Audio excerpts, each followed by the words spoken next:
52 ভরি রূপার মালিক হলো সন্তান, এতটুকু সম্পদের মালিক হলো সন্তান।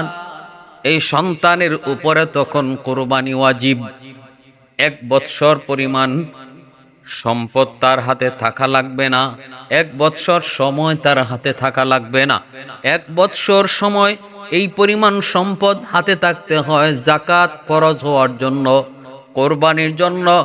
জিলহজ মাসের 10 তারিখ, জিলহজ মাসের 11 তারিখ, জিলহজ মাসের 12 তারিখ, এই 3 দিনের ভিতরে কোনো একদিন যদি তার হাতে নেশাব পরিমাণ মালের মালিক সে হয়, দিনে হোক রাতে হোক সকালে হোক বিকালে হোক, তখনই তার উপরে কোরবানি ওয়াজিব।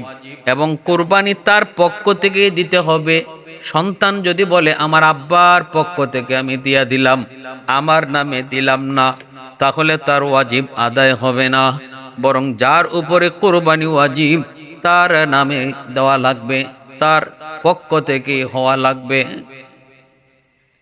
আমাদের অনেকে এমন দেখি আমরা, ছেলে মনে করে আচ্ছা আমার উপর কোরবানি ওয়াজিব হয়েছে তো কি হয়েছে, এখন আমার আব্বা যেহেতু আছেন আমার আব্বার নামে দিয়া দিলাম। ছেলের পক্ষ থেকে আদায় হবে না, যার উপরে ওয়াজিব হয়েছে তার নাম থাকতে হবে।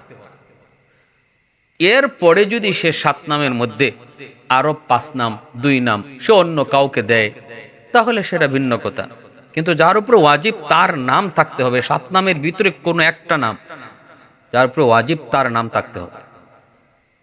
কোরবানি আমাদের সামনে, আমাদের মাসালা জানা এখন প্রয়োজন, একান্ত প্রয়োজন। এমনি ভাবে পুরুষের উপরে যেমন ওয়াজিব, নারীর উপরেও ওয়াজিব। মহিলাও যদি নেশাব পরিমাণ মালের মালিক হয়, মহিলার উপরও কোরবানি ওয়াজিব। অতএব যদি এমন হয় যে স্ত্রীর উপরে ওয়াজিব হয়েছে, স্বামীর উপরে ওয়াজিব হয় নাই, এখন যদি স্ত্রী মনে করে আমার কোরবানিটা আমার স্বামীর নামে দিয়ে দাও, তাহলে স্ত্রীর কোরবানি আদায় হবে না।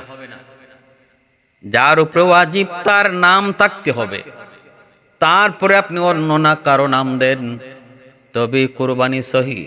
এজন্য আমাদের জানা প্রয়োজন কোরবানি হবে একমাত্র কার নামে? আল্লাহর নামে কোরবানি হবে। ইন্নী ওয়াজ্জাহতু ওয়াজহিয়া লিল্লাযী ফাতারাস সামাওয়াতি ওয়াল আরদা হানিফাও ওয়া মা আনা মিনাল মুশরিকিন। আমার সমস্ত ইন্নী ওয়াজ্জাহতু, আমি একমাত্র আল্লাহর দিকেই মুখাপেক্ষী হলাম। ইন্নী ওয়াজ্জাহতু ওয়াজহিয়া লিল্লাযী ফাতারাস সামাওয়াতি ওয়াল আরদা, যিনি আসমান জমিন সৃষ্টি করেছেন, হানিফাও, আমি একমাত্র তার দিকে মুখাপেক্ষী, আমি একনিষ্ঠ গোলাম, তার একমাত্র একনিষ্ঠ গোলাম। ওয়ামা আনা মিনাল মুসলিমিন, ওয়ামা আনা মিনাল মুশরিকিন, আমি মুশরিকদের অন্তর্ভুক্ত নই।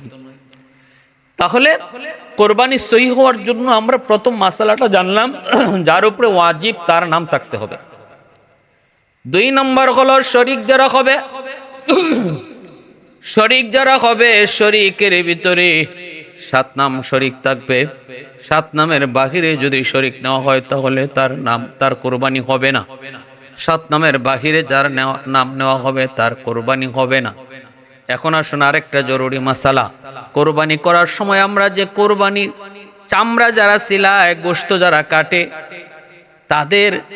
তাদেরকে মজুরি বাবদ কোরবানির গোশত অতিরিক্ত তাদেরকে দেওয়া যাবে না, কারণ কোরবানির গোশত বিনিময় চলে না, কোরবানির গোশত বিক্রি করা যায় না, কোরবানির পশুর চামড়াও বিক্রি করা যায় না, কোনো কিছুই বিক্রি করা যায় না। অতএব আমার কোরবানির জন্তু যারা সিলাইলো, যারা কাটলো, তাদের সাথে আগেই আমার কথা থাকবে, তোমাদের মজুরি হলো 3000, তোমাদের মজুরি আমি দিব 5000, বাকি কোরবানির গোশত থেকে কোনো অতিরিক্ত গোশত তোমরা পাবা না। 10 জনকে যেভাবে সমান হারে গোশত দেওয়া হয় তাদেরকেও সমান হারে গোশত দিতে হবে। বাড়তি একটা টুকরা গোশত যদি এই নিয়তে দেওয়া হয়, সে আমার কোরবানির গোশত গরুটা বানায় দিছে, গোশত কাইটা দিছে, সিলায় দিছে, এজন্য তারে 1 টুকরা গোশত বেশি দিলাম। যদি এই নিয়তে একটা টুকরা গোশত তারে বেশি দেওয়া হয় তাহলে এটা তার পরিশ্রমের পারিশ্রমিক হয়ে যায়, তখনই কুরবানি বাতিল হয়ে যাবে। আমাদের এমন অনেকেরই মাসালা জানা নাই। আমরা মনে করি আমাদের গোষ্ঠীর মানুষগুলি, রক্তের মানুষগুলো আমার কুরবানির জন্তু জবাই করছে, এরাই সিলাই দিছে, এরাই কাইটে দিছে, যদি এদেরকে আমি বিনিময় দিতে চাই, বিনিময় নিবে না, বলবে না আমরা তো নিজের লোক, আমরা আবার বিনিময় কি নিব, বিনিময় নিবে না, অতএব এদেরকে গোশত একটু বাড়ায় দিয়ে দাও। সাবধান, এমনটা কখনো করবেন না। কারণ শরীয়তের মাসালার সাথে সমাজের সামাজিকতা দায়বদ্ধ না। শরীয়তের মাসালা মাসালার জায়গায়, আমারে কে কি কইলো, কে কি মনে করলো, সেটা তো পরের ব্যাপার। আগে আমার শরীয়ত, তারপরে শরীয়তের মাসালা আগে, তারপরে হলো আমার সমাজ। আমার আত্মীয় স্বজন যদি গোশত কাটে, তাদেরকেও আমি গোশত কেটে দেওয়া বাবদ 2 টুকরা গোশত বেশি দেওয়া যাবে না। যদি দেওয়া হয় তাহলে এটা যে তারা যে শ্রম দিয়েছে, শ্রমের বিনিময় হয়ে যায়। আর কুরবানির গোশতর দ্বারা কোনো বিনিময় দেওয়া যায় না, সম্পূর্ণ নাজায়েজ, হারাম, সাথে সাথে কুরবানি বাতিল হয়ে যাবে। এজন্য আমাদের যেটা অনেকেই আমরা ভুল করি, যে আমরা তাদেরকে কিছু গোশত বাড়ায় দেয়া দিই, হেরাও খুশি যে টাকা নিবো না, টাকা নিবো না, টাকা নিবো না কওয়ার দ্বারা উদ্দেশ্য হলো আমার গোশত দেও। কিন্তু এই গোশত দিলে যে আপনার কুরবানি বাতিল হয়ে যাচ্ছে, এই খবর আসেনি। এইটা তো আগে বুঝতে হবে, জানতে হবে।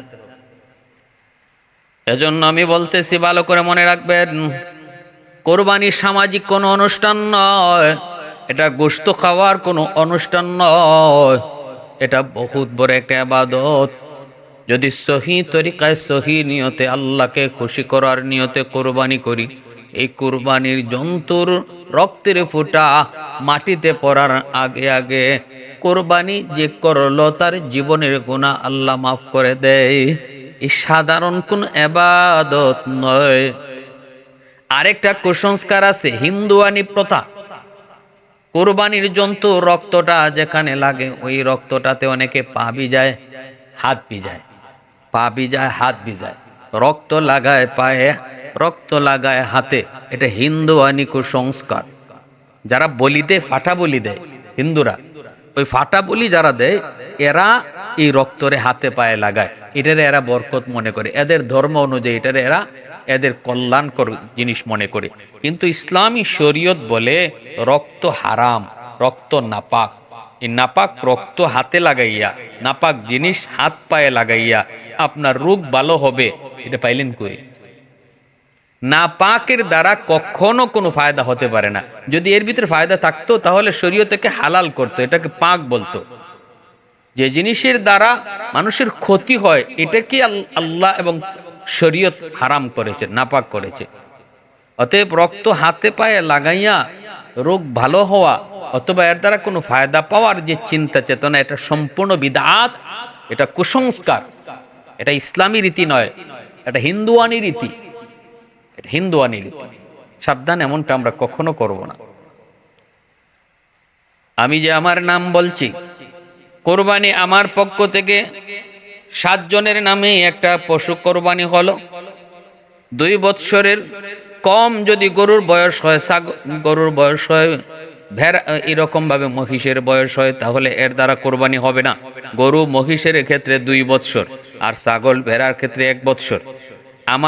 আমি যদি নির্ধারিত বয়সের সীমা পার করাইয়া পশু জবাই করি, তাহলে জবাই করার সময় আমার নামটা যে ঘোষণা করবে, এবার আমার নামের সাথে আমি 6টা নাম নিতে পারি, আমার নামের সাথে আমি আরো 6টা নাম নিতে পারি। যেহেতু 7 নাম পর্যন্ত কোরবানিতে নেওয়া যায়, আকিকাও এই নামের ভিতরে ঢুকানো যায়। কোরবানির 7 নামের ভিতরে একটা নাম আকিকা দিতে আপনি পারবেন, সন্তানের আকিকার নামও দিতে পারবেন। কিন্তু মনে রাখবেন, কোরবানি যখন করা হবে, জবাই যখন দেওয়া হবে, তখন যদি কেউ কয় আমি আমার নামে জবাই করতেছি, আমি আমার আব্বার নামে জবাই করতেছি, তাহলে কিন্তু কোরবানি সহি না, বাতিল হয়ে যাবে। নাম যত যা কিছু বলবেন সব জবাই করার আগে বলেন, আর জবাই করার সময় আপনি বলবেন আল্লাহু আকবার, আল্লাহর নামে জবাই করতেছি। জবাই করার আগে পরে আপনি 7 জনের নাম বলেন, 5 জনের নাম বলেন, 2 জনের নাম বলেন, অমুকের নামে, অমুকের নামে, অমুকের নামে। কিন্তু যখন জবাই করবেন, পশুটা জবাই হবে শুধুমাত্র একমাত্র আল্লাহর নামে, তখনই বোঝা যাবে আগে যে নামগুলা বলছেন ওই নামগুলা মূলত এদের নামে নয়, বরং এদের পক্ষ থেকে মূলত পশুটা জবাই হচ্ছে আল্লাহর নামে। ইন্না সলাতি ওয়া নুসুকি ওয়া মাহইয়ায়া ওয়া মামাতি লিল্লাহি রাব্বিল आलमीन। ये गुल तो गुल नहीं है जिस गुल में बू नहीं, ये गुल तो गुल नहीं है जिस गुल में बू नहीं, ये दिल तो दिल नहीं है जिस दिल में तो नहीं, ए दिल तो दिल नहीं है जिस दिल में तो नहीं। কোরবানি থেকে আমাদের শিক্ষা কি? খালি গোশত খাওয়া? নো, কোরবানি থেকে আমাদের মূল শিক্ষাটা হলো আমার গোটা জিন্দেগি আমার আল্লাহর হুকুমের সামনে মাথা নত করে দিলাম। গোটা জিন্দগিটাকে আল্লাহর সামনে সারেন্ডার করা কোরবানি শিক্ষা। কোরবানি শিক্ষা হলো আল্লাহর হুকুমের সামনে সর্বদা নিজের মাথাকে নোয়াইয়া দেওয়া, আল্লাহর হুকুমের সামনে নিজেকে আত্মসমর্পণ করা, আল্লাহর হুকুমের সামনে আমার সকল বরত্ব মহত্ব আর আমার সকল বাহাদুরিকে আল্লাহর কুদরতি পায়ের নিচে লোটায় দেওয়া। এটাই হলো কোরবানি শিক্ষা। যেমন ভাবে হযরত ইব্রাহিম আলাইহিস সালাম আল্লাহর হুকুমের সামনে নিজের কলিজার টুকরা সন্তানকে জবাই করার জন্য তিনি প্রস্তুতি নিয়েছিলেন। পৃথিবীতে যেই কাজটা বাবার একজন মানুষের জন্য সবচেয়ে বড় কঠিন, সেই কাজটাই হলো নিজের কলিজার টুকরা সন্তানকে নিজের হাতে জবাই করা। আল্লাহকে পাওয়ার জন্য, আল্লাহর মহব্বত প্রমাণ করার জন্য ইব্রাহিম খলিল আল্লাহর মহব্বত প্রমাণ করার জন্য সন্তানের মহব্বত কোরবানি দিয়া দিতেছেন। এর দ্বারা তিনি বুঝাইলেন, মালিক তোমার আদেশের সামনে আমি আমার গোটা জিন্দেগি মাথা নত করে দিলাম। তুমি আমাকে যা খুশি তা করো, আমি তোমার গোলাম। আমার কোনো কথা নাই, আমার কোনো মত নাই, আমার কোনো চিন্তা নাই। মালিক তোমার কথাই কথা, তোমার চিন্তাই চিন্তা, তোমার হুকুমই হুকুম, তোমার আদেশটাই আদেশ, আমার এর মধ্যে কিছুই নেই। নিজেকে একদম আল্লাহর হুকুমের সামনে একদম অসার করে দেওয়া, এর নাম হলো সারেন্ডার। আর মূলত মুসলমানি অর্থই হলো আল্লাহর হুকুমের সামনে নিজেকে মাথা নোয়া দেওয়া। তাহলে কোরবানি থেকে আমাদের সবক নেওয়ার প্রয়োজন হলো, কোরবানি থেকে আমাদের শিক্ষা নেওয়ার দরকার। কোন শিক্ষা? সবচেয়ে বড় শিক্ষা হলো আল্লাহর হুকুমের সামনে নিজের মাথা নোয়া দেওয়া। আল্লাহর হুকুমের সামনে নিজের মাথাটাকে নোয়া দেওয়া, আল্লাহর হুকুমের সামনে নিজের সব কিছুকে বিসর্জন দেওয়া, আল্লাহর মহব্বতের সামনে দুনিয়ার সকল মহব্বত কুরবানি দেওয়া। এটাই হলো কোরবানির শিক্ষা, এটাই হলো কোরবানির শিক্ষা। এজন্য ভাইয়েরা বন্ধুরা, আসুন আমরা কোরবানি থেকে মূল শিক্ষাটা নিজের অন্তরে লালন করি, আর সকল কাজে আল্লাহর হুকুমকে বড় মনে করি। এটাই হলো কোরবানি থেকে মূল শিক্ষা নেওয়া। এখন আমি আজকে কোরবানি করলাম, কিন্তু নামাজের সময় আমার নামাজের খবর নাই, রোজার সময় রোজার খবর নাই, সুদ খাওয়ার সময় সুদও খাইতেছি, ঘুষ খাওয়ার সময় ঘুষও খাইতেছি, আবার কোরবানিও করতেছি, একটু আমার দিলে বাধা লাগে না। নামাজ নাই, কোরবানি করতেছি, এর অর্থ হলো নিয়তে গন্ডগোল।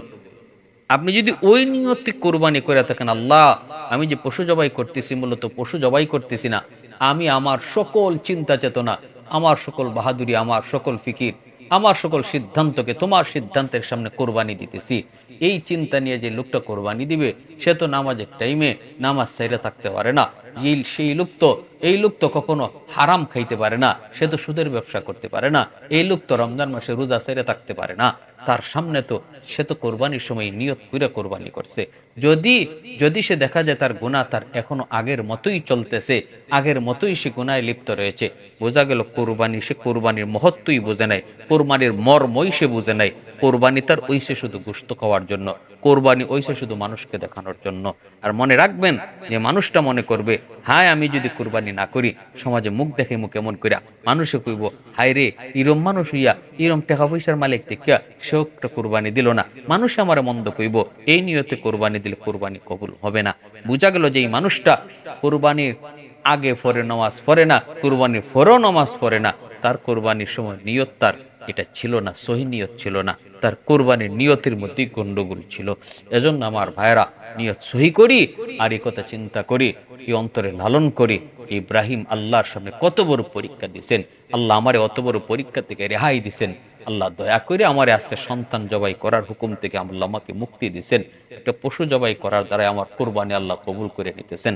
আমরা যেন সহি তরিকায় কোরবানি করতে পারি, সহি নিয়তের জন্য কোরবানি করতে পারি, পশমে পশমে যেন আমার নেকি হয়, রক্তের ফুটা মাটিতে পড়ার আগেই যেন গুনাহ মাফ হয়।